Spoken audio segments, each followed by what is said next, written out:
चलो बच्चों, प्रश्न है, हरिहर काका के परिवार का संक्षिप्त परिचय दीजिए तथा उनके भाइयों के व्यवहार का भी वर्णन कीजिए।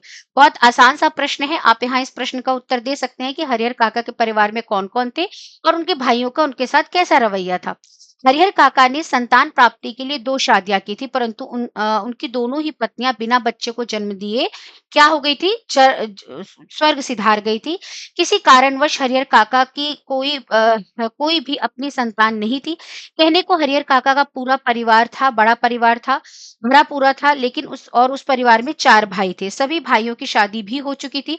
हरिहर काका के भाई के बच्चे तो इतने बड़े हो गए थे कि उनसे 2 लड़के की शादी भी हो चुकी थी। एक लड़का अच्छा पढ़ लिख रहा था और शहर में नौकरी करता था। इतना भरा पूरा परिवार होने के बावजूद भी हरिहर काका एकदम अकेले थे, क्योंकि उनके भाइयों का व्यवहार उनके प्रति अच्छा नहीं था। वे सिर्फ हरिहर काका की ज़मीन जायदाद से मतलब रखते थे।